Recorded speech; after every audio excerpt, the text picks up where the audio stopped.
പാഠം 575 ബലരാമ പുരാണം.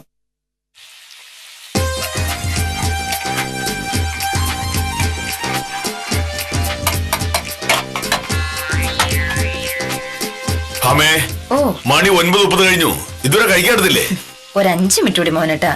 മോഹനേട്ട പോയി ഒന്നും കൂടെ പത്രം വായിക്കുമ്പോഴേക്കും എല്ലാം റെഡിയായിരിക്കും. കഷ്ടം. നമ്മുടെ കല്യാണം കഴിഞ്ഞ അന്ന് മുതൽ ഞാൻ കൃത്യസമയത്ത് ആഫീസിൽ പോകുന്നത് നീ കണ്ടുകൊണ്ടിരിക്കുകയല്ലേ? എന്നിട്ടും ഞാൻ ആഫീസിൽ പോകുന്നതിന് മുമ്പ് കഴിക്കാനുള്ളത് ഉണ്ടാക്കാൻ നിനക്ക് പറ്റുന്നില്ല എന്നുള്ളതാണ് എനിക്ക് മനസ്സിലാവാത്തത്. കഴിഞ്ഞ ഒരാഴ്ചയിൽ എന്നെങ്കിലും രാവിലെ ഭക്ഷണം കിട്ടാൻ താമസിച്ചിരുന്നോ? കഴിഞ്ഞ ഒരാഴ്ചത്തെ കാര്യം എന്തിനാ ഇപ്പൊ പറയുന്നത്?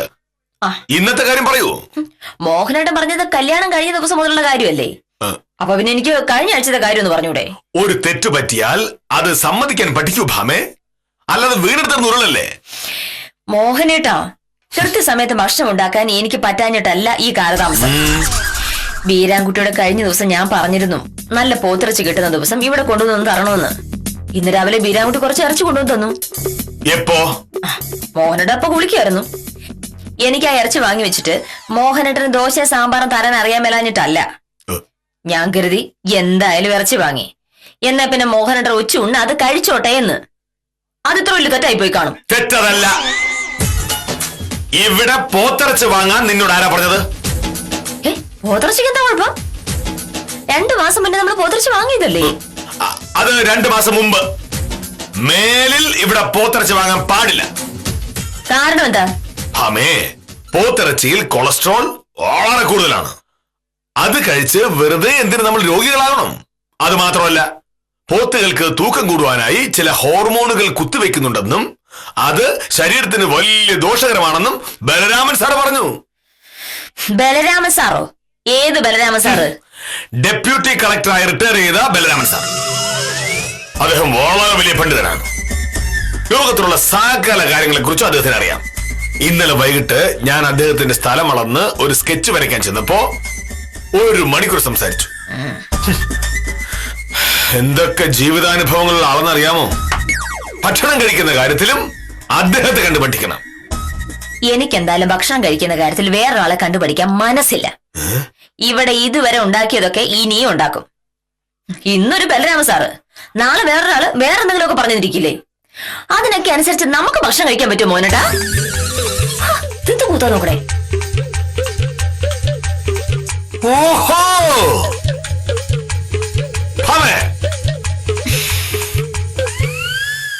നമ്മളെക്കാൾ അറിവുള്ള ആളുകൾ ഒരു കാര്യം പറയുമ്പോൾ നമ്മൾ അത് അനുസരിക്കാൻ പഠിക്കണം.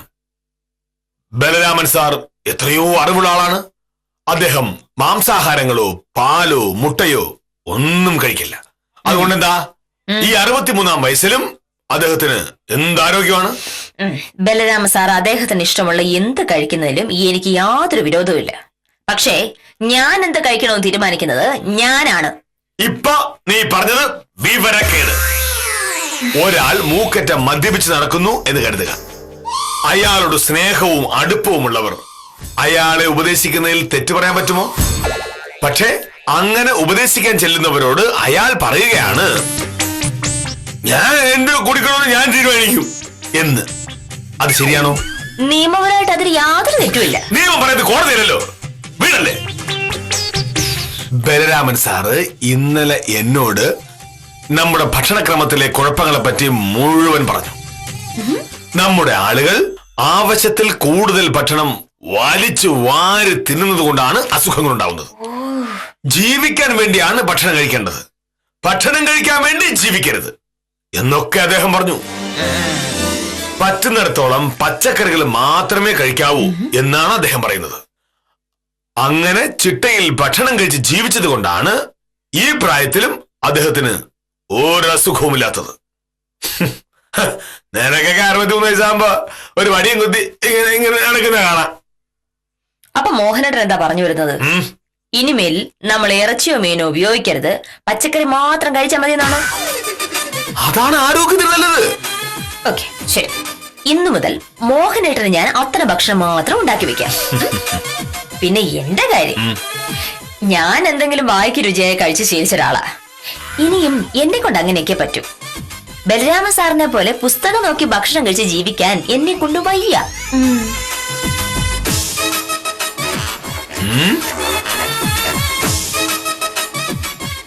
ഭമേ, ഇപ്പോ നമ്മൾ ചെറുപ്പമാണ്.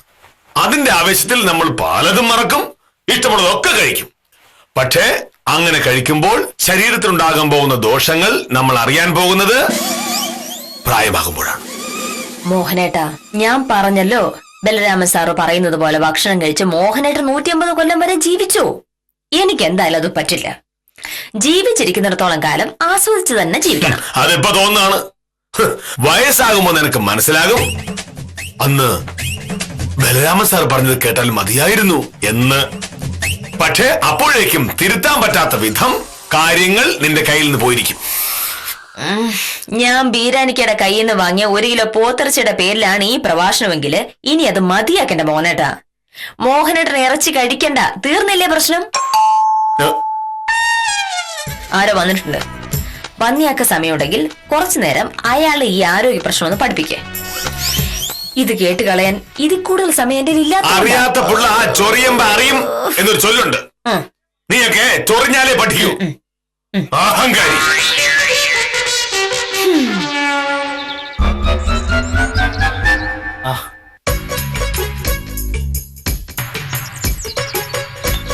നമസ്കാരം സർ. നമസ്കാരം. എന്താ ഭാസ്കര രാവിലെ? സാറിനെ ഒന്ന് കാണാൻ വന്നതാ. അത് മനസ്സിലായി. കാര്യം എന്താണെന്ന് പറയൂ. ഞാനൊരു കൈവശാവകാശ സർട്ടിഫിക്കറ്റിന് അപേക്ഷ തന്നിരുന്നു. അതിന്റെ കാര്യം ഒന്ന് ചോദിക്കാൻ വന്നതാ. കൈവശാവകാശ സർട്ടിഫിക്കറ്റിന്റെ കാര്യം വില്ലേജ് ഓഫീസിലാണ് വന്ന് ചോദിക്കേണ്ടത്. വില്ലേജ് ഓഫീസർ വീട്ടിൽ വന്നല്ല. അതുകൊണ്ടല്ല സർ, ഇന്ന് രാവിലെ സർട്ടിഫിക്കറ്റ് കിട്ടിയിരുന്നെങ്കിൽ എനിക്ക് ഇന്ന് തന്നെ ബാങ്കിൽ കൊടുക്കായിരുന്നു. ബാങ്കിൽ നിന്ന് ലോൺ ഈ ആഴ്ചയെങ്കിലും ശരിയായില്ലെങ്കിൽ ഞാൻ നക്ഷത്രം എണ്ണിപ്പോവും. ഭാസ്കറിന്റെ കടയിൽ നല്ല കച്ചവടം ഉണ്ടല്ലോ, പിന്നെന്താ പൈസക്ക് ഇത്ര വലിയ അത്യാവശ്യം? അതല്ല, അമ്മയുടെ ഓപ്പറേഷൻ അടുത്ത ആഴ്ച തീരുമാനിച്ചിരിക്കുക. ഇപ്പൊ തന്നെ ആശുപത്രി ചെലവ് താങ്ങാൻ പറ്റുന്നില്ല, അതുകൊണ്ടാ. കയ്യിൽ കിട്ടുന്ന കാശൊക്കെ ധൂർത്തടിക്കുമ്പോ ഞാൻ പലവട്ടം ഭാസ്കരനോട് പറഞ്ഞിട്ടുള്ളതല്ലേ, സൂക്ഷിക്കണമെന്ന്. അപ്പോ ഭാസ്കരൻ പറഞ്ഞു കാശുണ്ടാക്കുന്നത് ആവശ്യത്തിന് ചെലവാക്കാനാണ് എന്ന്. അങ്ങനെ ചെലവാക്കി എന്തുണ്ടായി? അത്യാവശ്യം വന്നപ്പോ കൈ കാശില്ല. നിങ്ങളൊക്കെ ബലരാമൻ സാറിനെ കണ്ടു പഠിക്കണം. പണം എങ്ങനെ ചെലവാക്കണമെന്ന് ബലരാമൻ സാറിനറിയാം. ഏത് ബലരാമൻ സാറ്? ബലരാമൻ സാറിന് ഭാസ്കരൻ അറിയില്ലേ? മോഹനേട്ടാ, ഭാസ്കർ വന്ന ഭാസ്കരന്റെ ആവശ്യം പറയാനാ. മോഹനേട്ട പറഞ്ഞ ഈ കഥ കേൾക്കാനല്ല. ആ കാര്യത്തിലൊരു തീരുമാനം പറഞ്ഞ് ഭാസ്കരന് വിട്, അതാണ് മര്യാദ.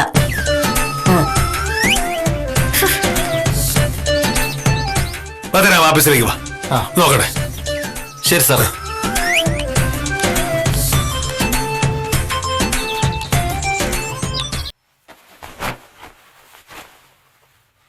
ഞാൻ ഭാസ്കരനോട് ബലരാമൻ സാറിന്റെ കാര്യം പറഞ്ഞപ്പോ നിനക്കെന്താ ഒരു പുച്ഛം? ഒരാൾക്കൊരു തെറ്റ് പറ്റുമ്പോ ചൂണ്ടിക്കാണിച്ചു കൊടുക്കേണ്ടത് നമ്മുടെ ഉത്തരവാദിത്തമാണ്. അതല്ലെന്ന് ആര് പറഞ്ഞു? പക്ഷെ അമ്മയുടെ ചികിത്സയ്ക്ക് ആവശ്യമായ കാശ് ലോൺ എടുക്കാനായി ഒരു സർട്ടിഫിക്കറ്റ് ചോദിച്ചു വന്ന ഭാസ്കരനോട് ആവശ്യമില്ലാത്ത കാര്യങ്ങൾ പറയുന്നത് എന്തിനാ മോനേട്ടാ? ആര് പറഞ്ഞു ആവശ്യമില്ലാത്ത കാര്യമാണെന്ന്? നിനക്കറിയാമോ ഭാമേ, ഈ ഭാസ്കരന് ടൗണിൽ നല്ല കച്ചവടമുണ്ട്, തരക്കേടില്ലാത്ത ലാഭവും കിട്ടുന്നുണ്ട്. അങ്ങനെ ലാഭം കിട്ടുന്ന പണം സമ്പാദിച്ച് സൂക്ഷിക്കുന്നതിന് പകരം അത് മുഴുവൻ ചെലവാക്കി കളയും. അങ്ങനെ തോന്നും പോലെ പണം ധൂർത്തടിച്ചത് കൊണ്ട് ഇപ്പൊ എന്തുണ്ടായി? അമ്മയ്ക്ക് ഒരു അസുഖം വന്നപ്പോ കടം വാങ്ങേണ്ട ഗതികേട്. ഈ ഭാസ്കരൻ കള്ളു കുടിക്കോ? എന്റെ അറിവിലില്ല. പുകവലി? പുകവലിക്കുന്നതും ഞാൻ കണ്ടിട്ടില്ല. ചീട്ട് കളിക്കോ? അറിയില്ല, ഉണ്ടാകാൻ വഴിയില്ല. പിന്നെങ്ങനെയാണ് ഭാസ്കരൻ കിട്ടുന്ന കാശ് മുഴുവൻ ഇങ്ങനെ ദൂർത്തടിച്ചു കളയുന്നേ? അതാണ് കാര്യം. ഭാസ്കരന്റെ വീട്ടിൽ അമ്മയും ഭാര്യയും 3 കുട്ടികളും ഉണ്ട്. എല്ലാ ശനിയാഴ്ചകളിലും എല്ലാവരെയും കൂട്ടി ഭാസ്കരൻ സിനിമയ്ക്ക് പോകും. 5-6 പേർക്ക് ഒരു സിനിമ കാണാൻ കാശ് എത്ര ചിലവാകും? അപ്പൊ ഒരു സിനിമ കാണുന്നതിനെയാണോ മോഹനേട്ടൻ ഈ ദൂർത്ത് എന്ന് പറയുന്നത്? ഒരു സിനിമ അല്ലല്ലോ, ആഴ്ചയിൽ ഒരു സിനിമ. അങ്ങനെ കണക്ക് കൂട്ടിയാൽ ഒരു വർഷം ഭാസ്കരൻ 52 സിനിമകൾ കാണുന്നു. അതിന് മാത്രം സിനിമ കാണേണ്ട കാര്യം എന്താണ്? മോഹനേട്ടൻ 2 വർഷം കൂടുമ്പോ ഒരു സിനിമ കാണുന്ന വിചിത്ര ജീവിയാണ് എന്ന് കരുതി ബാക്കിയുള്ളവരൊക്കെ അങ്ങനെയല്ല. മോഹനേട്ടൻ കാണുന്ന പോലെയാണ് മലയാളികൾ സിനിമ കാണുന്നെങ്കിൽ ഒരു വർഷം 2-3 സിനിമയല്ലേ കേരളത്തിൽ പുറത്തിറങ്ങത്തുള്ളൂ. മോഹനേട്ടാ, ആഴ്ചയിൽ 6 ദിവസം ജോലി ചെയ്യുന്ന ഭാസ്കരൻ 6-ാം ദിവസം വൈകിട്ട് കുടുംബത്തിലുള്ളവരെയും കൂട്ടി ഒരു സിനിമയ്ക്ക് പോകുന്നതിൽ എന്താണ് മോഹനേട്ട തെറ്റ്? ഇത്തരം വിനോദങ്ങളെ മനുഷ്യന്റെ മനസ്സ് നന്നാക്കും, ബുദ്ധിയും കൂട്ടും. പക്ഷേ നിങ്ങളൊക്കെ ബലരാമൻ സാറിനെ കണ്ടു പഠിക്കണം. അദ്ദേഹം ഒരു സിനിമ കണ്ടിട്ട് നാളെത്രയായി? മനുഷ്യന്റെ സമയം അങ്ങനെ വെറുതെ കളയാനുള്ളതല്ല എന്നാണ് ബലരാമൻ സാർ പറയുന്നത്. മോഹനേട്ടൻ ഈ വർത്താനം കേട്ടിട്ടുണ്ടെങ്കിലേ ബലരാമ സാറ് ദൈവമാണെന്ന് തോന്നൂലോ. റിട്ടയർ ചെയ്ത ഒരു സർക്കാർ ഉദ്യോഗസ്ഥൻ അത്രയല്ലേ ഉള്ളൂ.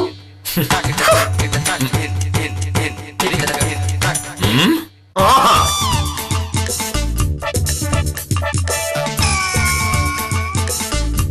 ബലരാമൻ സാർ റിട്ടയർ ചെയ്തത് ഡെപ്യൂട്ടി കളക്ടറായിട്ടാണ്.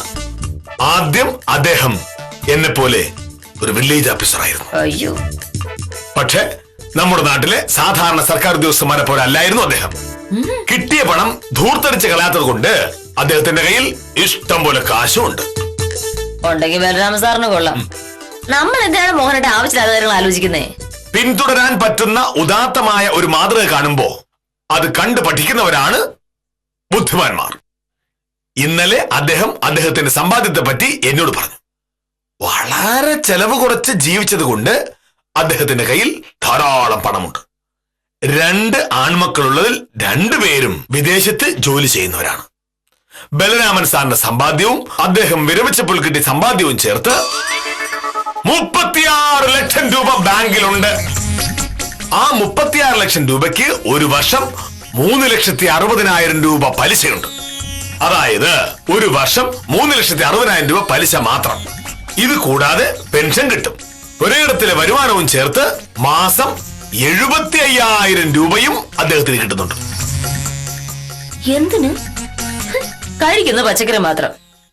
അപ്പൊ പിന്നെ 750 രൂപയുടെ ആവശ്യമല്ലേ ഉള്ളൂ. ഇത് നിന്റെ തെറ്റിദ്ധാരണ. വയസ്സാകുമ്പോ മറ്റുള്ളവരെ ആശ്രയിക്കാതെ ജീവിക്കാൻ അദ്ദേഹത്തിന് പറ്റും. എന്താവശ്യം വന്നാലും ആരുടെയും മുന്നിൽ കൈനീട്ടേണ്ട ആവശ്യവുമില്ല. അനാവശ്യമായി 1 രൂപ പോലും ചെലവാക്കാത്തതിന്റെ ഗുണമാണ് അത്. നിനക്കറിയാമോ ഭാമേ, അദ്ദേഹത്തിന് സ്വന്തമായിട്ട് ഒരു കാറില്ല. എന്തുകൊണ്ടാണ്? കാർ ഓടുമ്പോ പുറത്തു വരുന്ന കാർബൺ മോണോക്സൈഡ് അന്തരീക്ഷ മലിനീകരണം ഉണ്ടാക്കുമെന്ന മോഹനേട്ടന്റെ ന്യായം തന്നെ ആയിരിക്കും അതും. ബലരാമൻ സാർ അത് പറഞ്ഞില്ല. എന്നാലും അതും ഒരു കാരണമാണ്. ടൗൺ വരെ പോകാൻ എന്തിനാണ് ഒരു കാറ്? ധാരാളം ബസ്സുണ്ടല്ലോ എന്നാണ് അദ്ദേഹം പറയുന്നത്. ചുരുക്കി പറഞ്ഞ 10 പൈസ പോലും ചെലവാക്കാത്ത ഒരു ജീവിതം. എന്നിട്ട് 36 ലക്ഷം രൂപ ബാങ്കിലുള്ളൂ. ആ പച്ചക്കറി കഴിക്കുന്നതോട് നിർത്തിയിട്ടുണ്ടെങ്കിലേ കുറച്ചുകൂടി ലാഭം കിട്ടും. ആര് വന്നിട്ടുണ്ട്? വന്നവരോട് ആദ്യം ഒന്ന് സംസാരിക്കേ. എന്നെ മര്യാദ പഠിപ്പിക്കുന്നൊക്കെ അത് കഴിഞ്ഞിട്ടാവാം. ചെല്ലേ.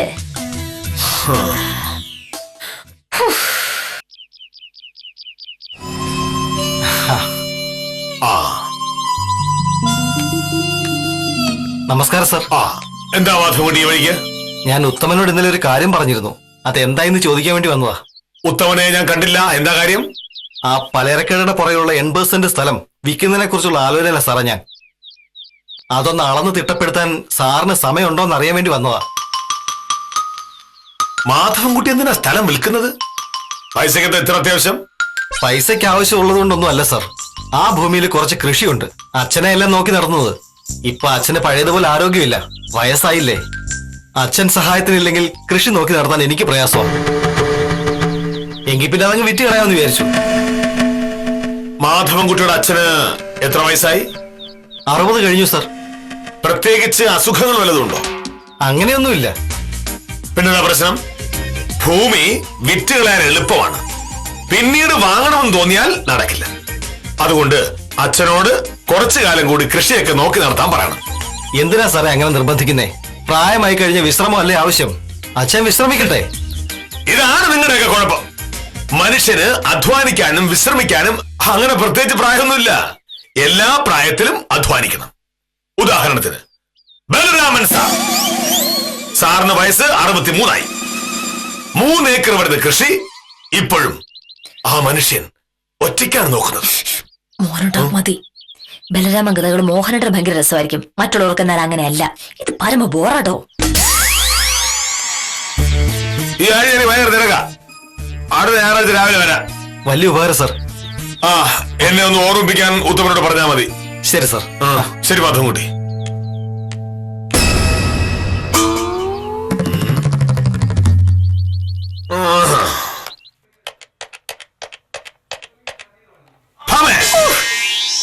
മാധവൻകുട്ടിക്ക് ഞാനൊരു നല്ല ഉപദേശം കൊടുത്തുകൊണ്ടിരുന്നപ്പോ നീ എന്തിനാ വന്ന് അതിലും ഇടപെട്ടത്? ഞാൻ ഇടപെട്ടതുകൊണ്ട് അത് അവിടെ തീർന്നു. ഇല്ലെങ്കിൽ മോഹനേട്ടൻ ഉപദേശം കേട്ട് സാഹി കേട്ട് മാധവൻകുട്ടിയെ മോഹനേട്ടൻ അച്ഛനെ വിളിച്ചത്. എന്തിന്? മാധവൻകുട്ടിക്ക് ആകെയുള്ളത് 80 സെന്റ് ഭൂമി. അതിൽ കൃഷി ചെയ്യാൻ മാധവൻകുട്ടിയുടെ അച്ഛന് മടി. മടിയെന്നല്ലോ മോഹനേട്ട പറഞ്ഞത്. വയസ്സായി, ഇനിയുള്ള കാലമെങ്കിലും അച്ഛൻ സ്വസ്ഥമായി ഒന്ന് വിശ്രമിക്കട്ടെ എന്ന് മാധവൻകുട്ടി കരുതിയിട്ടുണ്ടാവും. അച്ഛനോട് സ്നേഹമുള്ള മകൻ എന്ന നിലയിൽ മാധവൻകുട്ടിയെ ബഹുമാനിക്കല്ലേ വേണ്ടത്? ഇങ്ങനെയല്ല മകൻ അച്ഛനോട് സ്നേഹം കാണിക്കുന്നത്. മാധവൻകുട്ടി പറഞ്ഞതുപോലെ ആ ഭൂമി വിറ്റു എന്ന് കരുതുക. അതോടെ മാധവൻകുട്ടിയുടെ അച്ഛന് ഒരു ജോലിയുമില്ലാതാകുന്നു. വെറുതെ വീട്ടിലിരിക്കുന്നതോടെ അദ്ദേഹത്തിന്റെ മനസ്സ് ഒരടിച്ചു പോകും. ഇതുവരെ ഉണ്ടാകാത്ത അസുഖങ്ങൾ ഉണ്ടാകും. അങ്ങനെ ഒരു നിത്യരോഗിയായ അച്ഛനെ മാറ്റാനാണ് മാധവൻകുട്ടി ഇപ്പൊ ശ്രമിച്ചുകൊണ്ടിരിക്കുന്നത്. മോഹനേട്ടാ, ഒരു പ്രായം കഴിഞ്ഞാൽ പിന്നെ വേണ്ടത് വിശ്രമ ജീവിതമാണ്. എത്ര കാലം വെച്ച് എങ്ങനെ അധ്വാനിക്കുന്നത്? അതൊക്കെ നിങ്ങൾ ബലരാമൻ സാറിനെ കണ്ടു പഠിക്കണം. 63-ാമത്തെ വയസ്സിലും അദ്ദേഹം മുഴുവൻ സമയവും ജോലി ചെയ്തുകൊണ്ടേയിരിക്കുകയാണ്. ആ 3 ഏക്കർ പുരയിടത്തിൽ മുഴുവൻ കൃഷിയും ചെയ്യുന്നത് അദ്ദേഹം ഒറ്റയ്ക്കാണ്. ജീവിക്കാൻ പണമില്ലാഞ്ഞിട്ടാണോ? സഹായിക്കാൻ ആളില്ലാഞ്ഞിട്ടാണോ? ഒരിക്കലുമല്ല. ഈ അധ്വാനത്തിനിടയിൽ ആഴ്ചയിൽ 2 ദിവസം അദ്ദേഹം കുട്ടികൾക്ക് ട്യൂഷൻ എടുക്കുകയും ചെയ്യും. അങ്ങനെ കിട്ടുന്ന പണമല്ല അദ്ദേഹത്തിന്റെ ലക്ഷ്യം. എപ്പോഴും ജോലി ചെയ്തുകൊണ്ടിരിക്കുന്നു എന്ന ആത്മസംതൃപ്തിയാണ്. എന്ന് എനിക്ക് തോന്നുന്നില്ല. പണമല്ല പ്രശ്നമെങ്കിൽ പണം വാങ്ങാത്ത കുട്ടികൾക്ക് 4 ലക്ഷം പറഞ്ഞു കൊടുത്തൂടെ? അതൊക്കെ ഓരോരുത്തരും ഇഷ്ടമായിരിക്കും. എന്തായാലും മുഴുവൻ നേരവും ജോലി ചെയ്തുകൊണ്ടിരിക്കുന്നുണ്ട് ബലരാമൻ സാറിന് ആരോഗ്യവും ഉണ്ട്. ഞാനും റിട്ടയർ ചെയ്ത് കഴിഞ്ഞാൽ നേരെ കൃഷിപ്പണിയിലേക്ക് ഇറങ്ങും. മനുഷ്യായുസിൽ ആകപ്പാടെ കുറച്ച് വർഷങ്ങൾ മാത്രമല്ലേ ഉള്ളൂ. അത്രയും കാലം ജോലി ചെയ്തുകൊണ്ടേയിരിക്കണം. അതാണ് മോഹനകൃഷ്ണന്റെ ആഗ്രഹം. സാറേ, ഉത്തമൻ വന്നു. ഇനി കുറച്ചു നേരം ബലരാമപുരാണം ഉത്തമൻ എന്ന് പഠിപ്പിക്കുക. ഉത്തമനാകുമ്പോ ധാരാളം സമയം ഉണ്ടാവും.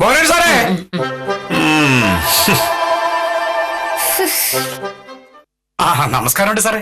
നമസ്കാരം. എന്താ ഉത്തമ രാവിലെ? എനിക്കൊരു കാര്യം പറയാനുണ്ടായിരുന്നു. അത് കേൾക്കുന്നതിന് മുമ്പ് സാറ് ചാടിക്കടിക്കാൻ വരരുത്. ചാടിക്കടിക്കാൻ ഞാൻ പട്ടിയല്ല. അമ്പോ, സാറ് രാവിലെ ഉടക്ക് മൂടിലാണല്ലോ. അതെ സാറേ, ഞാൻ ഒരു കാര്യം പറയാൻ പോവുകയാണ്. അതിന്റെ ഇടയിൽ ചൂടാവരുതെന്ന് പറയാനാണ് ഞാനൊരു ഇസ്തിരി പെട്ടിയല്ല എന്നല്ലേ പറയാൻ വന്നത്. അത് ഞാൻ പിൻവലിച്ചു. ഞാൻ ഒരു കാര്യം പറഞ്ഞ സാർ ദേഷ്യപ്പെടരുത് പ്ലീസ്. ഉത്തമം കാര്യം പറയൂ. ഇന്ന് രാവിലെ 10 മണിക്ക് ഗംഗാധര സാറിന്റെ വീട്ടിൽ ചെന്ന് അവിടുത്തെ ചില കാര്യങ്ങൾ നോക്കണമെന്ന് സാറ് പറഞ്ഞിരുന്നതാണല്ലോ. സാറേ, ഇന്ന് രാവിലെ പോകാൻ കുറച്ച് പ്രയാസമാണ്. ഞാൻ ഉച്ചയ്ക്ക് പോയാ പോരെ? അതെങ്ങനെ ശരിയാകും ഉത്തമ? അവിടെ ചെന്ന് പരിസരം വൃത്തിയാക്കാനും കുട്ടികൾക്ക് കളിക്കാനുള്ള ഒരു കോർട്ട് ഉണ്ടാക്കാനുള്ള ഏർപ്പാട് ഞാൻ ഉത്തമനെ കൊണ്ട് ചെയ്യിച്ചു കൊള്ളാം എന്ന് ഗംഗാധര സാറിനോട് ഞാൻ പറഞ്ഞുപോയി. രാവിലെ തന്നെ ഉത്തമൻ വരുമെന്നാണ് ഞാൻ പറഞ്ഞിരിക്കുന്നത്. ഇനിയിപ്പോ ഉത്തമൻ ഉച്ചയ്ക്ക് വരുമെന്ന് ഞാൻ എങ്ങനെ പറയും? അതിനെന്താണ് മോഹനേട്ട പാട്? അങ്ങനെ രാവിലെ തന്നെ ചെയ്യേണ്ട അത്യാവശ്യ കാര്യമൊന്നുമല്ലല്ലോ. ഉച്ചയ്ക്ക് പോയാലും മതി. ഹാമേ, മനുഷ്യ ജീവിതത്തിൽ കൃത്യനിഷ്ഠയാണ് ഏറ്റവും വലുത് എന്ന് ഞാൻ നിന്നോട് എത്ര പ്രാവശ്യം പറഞ്ഞിട്ടുണ്ട്. നമ്മൾ ഒരു സമയം പറഞ്ഞാൽ പാലിച്ചിരിക്കണം. സാറേ, അതിനേക്കാൾ അത്യാവശ്യമായിട്ടുള്ള ഒരു കാര്യം വന്നതുകൊണ്ടാണ് ഞാൻ ഇപ്പൊ ഇങ്ങനെ പറയുന്നത്. ആശുപത്രി കിടക്കുന്ന ഒരാൾക്ക് വേണ്ടി സഹായം ചെയ്യുന്നതിനേക്കാളും വലുതാണോ പന്ത് കളിക്കാൻ ഒരു കോർട്ടുണ്ടാക്കുന്നത്? ആരോ ഉത്തമ ആശുപത്രിയില് വക്കീലിനാളുടെ പരിചയം ഉണ്ടോ എന്ന് എനിക്ക് അറിഞ്ഞൂടാ. Deputy collector Balarama sir. ഇന്ന് രാവിലെ പറമ്പിൽ ബോധം കെട്ട് വിടുന്ന സാറിനെ ആശുപത്രിയിലാക്കിയിരിക്കുക. 2 മക്കളുള്ളത് അമേരിക്കയിലായതുകൊണ്ട് ഇവിടെ സഹായത്തിനായിട്ട് ആരുമില്ല. എങ്ങനെ ഉണ്ടാവും? വീട്ടിലൊരു വേലക്കാരനെ നിർത്തി കഴിഞ്ഞാൽ കാശ് കൊടുക്കണമല്ലോ. ഒടുക്കത്തെ പിശുക്ക് കാരണം അതുപോലും ചെയ്യൂലെന്നേ. സാറിന്റെ ഇളയ മോന് ഞാൻ ഇവിടെ ഒരുമിച്ച് പഠിച്ചതാണ്. അതുകൊണ്ട് ബലരാമ സാറിന് എന്തെങ്കിലും ഒരു ആവശ്യം വരുമ്പോ അങ്ങ് അമേരിക്ക ഇരുന്നുണ്ട് അവൻ എന്റെ അടുത്ത് വിളിച്ചു പറയും സഹായിക്കാതിരിക്കുന്ന എങ്ങനെ. അല്ല ഇപ്പോ എന്താ അസുഖം? ശരിക്കുള്ള അസുഖം എന്ന് പറഞ്ഞാൽ അയാളെ കരണക്കുറ്റി കണക്കാക്കി രണ്ടെണ്ണം കൊടുക്കണം. ബാക്കിയില്ലേ നോക്ക്, ഓരോന്നിനും ഓരോ പ്രായമുണ്ട്. ഈ പ്രായത്തിൽ രാവിലെ മുതൽ വൈകുന്നത് വരെ പറമ്പിലിറങ്ങി ഒറ്റയ്ക്ക് ജോലി ചെയ്യും. ജോലിക്കാരെ വെച്ച് കഴിഞ്ഞാൽ കാശ് കൊടുക്കണമല്ലോ, അത് ചെയ്യൂല. അല്ല, അധ്വാനിക്കുന്നത് ആരോഗ്യത്തിന് നല്ലതല്ലേ? ഇതങ്ങനെ ചെറിയ അധ്വാനാണ്, മുടിഞ്ഞ ജോലിയല്ലേ. എന്ന അധ്വാനത്തിനനുസരിച്ച് വല്ലതും കഴിക്കുവോ? ഒരു ചായ പോലും പുറത്തുനിന്ന് കഴിക്കൂല. വിശക്കുമ്പോ കുറച്ച് ചോറും വയ്ക്കും, കുറച്ച് പച്ചക്കറി വാങ്ങി പുഴുങ്ങി അങ്ങ് തിന്നും. ഇറച്ചി, മീന്, പാല്, മുട്ട ഇത് തൊടേയില്ല. അതൊക്കെ ശരീരത്തിന് കേടാണുത്തമാ എന്ന വക്കീലെ കയ്യിലാണെങ്കിൽ പൂത്ത കാശ്, പക്ഷെ ഒരൊറ്റ പൈസ ചിലവാക്കൂല. മക്കളാണെങ്കിൽ അമേരിക്ക കിടന്ന് സമ്പാദിക്കുന്നുണ്ട്. ഇവിടെ ഉള്ളത് കൊണ്ട് സ്വസ്ഥമായിട്ട് ഇനിയുള്ള കാലം ജീവിക്കേണ്ട മനുഷ്യനാണ്. പക്ഷെ പറഞ്ഞാൽ മനസ്സിലാവണ്ട ഇയാൾക്ക്. ചാവുമ്പോ ഈ സ്വത്തെല്ലാം കൂടെ കെട്ടിപ്പിടിച്ചോണ്ട് പരലോകത്തോട്ട് കൊണ്ടുപോകുന്നാണ് ഇയാൾ വിചാരിച്ചു വെച്ചിരിക്കുന്നത്. ഡോക്ടർമാർ പറയുന്നത് കേട്ടിട്ട് ഇത്തവണ രക്ഷപ്പെടുന്ന കാര്യം സംശയമാണ്. ചിലവാക്കാതെ ബാങ്കിൽ സൂക്ഷിച്ചു വെച്ചിരിക്കുന്ന കാശ് കൊണ്ട് പ്രാണൻ നിലനിർത്താൻ പറ്റൂലല്ലോ. പറ്റുമോ? ഒരു കാര്യം ഉറപ്പാണ്, ഇത്തവണ അങ്ങേര് ചാവാതെ രക്ഷപ്പെട്ട അങ്ങേരെ കണ്ട പാടെ അയാളെ ചെവിക്കല്ല് കണക്കാക്കി ഞാൻ രണ്ടെണ്ണം കൊടുക്കും. മനുഷ്യനെ ഒരുമാതിരി മെനക്കെടുത്തിക്കാൻ വേണ്ടി നടക്കുന്നത്. അപ്പൊ സാറേ ഞാൻ വരട്ടെ, ഗംഗാര സാറിന്റെ വീട്ടിൽ ഉച്ചയ്ക്ക് ശേഷം പൊയ്ക്കോളാം.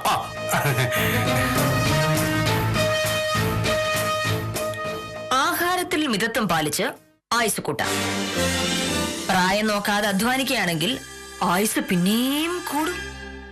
അങ്ങനെ കൂടി ഒരു 100 വയസ്സ് വരെ കഴിയുമ്പോൾ ബാങ്കിൽ കിടക്കുന്ന കാശെടുത്ത് വല്ലപ്പോഴും ഒക്കെ ഒരു ചായ കുടിക്കാം. ഇതിനെയാണോ മോഹനേട്ട ദീർഘവിഷ്ണം എന്ന് പറയുന്നത്? എന്തിനും ഒരു പരിധിയുണ്ടെന്ന് ഇപ്പെങ്കിലും മനസ്സിലായോ? രുചിയുള്ള ഭക്ഷണം കഴിക്കുന്നതോ ആവശ്യത്തിന് വിശ്രമിക്കുന്നതോ സമ്പാദിച്ച പണം ചെലവാക്കുന്നതോ ഒരു തെറ്റല്ലാന്ന് ഇപ്പോഴെങ്കിലും മനസ്സിലായോ? ബലരാമ സാറ് പറഞ്ഞതിൽ കുറച്ച് കാര്യമൊക്കെ ഉണ്ട്. ഉണ്ട്, കുറച്ച് കാര്യമേ ഉള്ളൂ. അതാണ് പ്രശ്നം. അപ്പൊ എങ്ങനെയാ? പോത്തിറച്ചി ശരീരത്തിന് നല്ലതാണ് എന്ന് തോന്നുന്നുണ്ടെങ്കിൽ ഞാൻ കഴിക്കാനെടുക്കാം. ആരെയെങ്കിലും മാതൃകയാക്കുന്നതോ മറ്റുള്ളവരുടെ ഉപദേശങ്ങൾ ജീവിതത്തിൽ പ്രയോഗിക്കാൻ ശ്രമിക്കുന്നതോ തെറ്റല്ല. പക്ഷേ ഒരാൾ പറയുന്നത് വെള്ളം തൊടാതെ വിഴുങ്ങുന്നതിന് മുമ്പ് അതിന്റെ ദോഷങ്ങളും അന്വേഷിക്കുന്നത് ബുദ്ധിയായിരിക്കും. ബലരാമ പുരാണം ഒരു ദുരന്ത നാടകമായി പരിണമിച്ച നിലയ്ക്ക് ഇന്നത്തേക്ക് വിടാം. കാര്യനിസാരം തുടരുന്നു.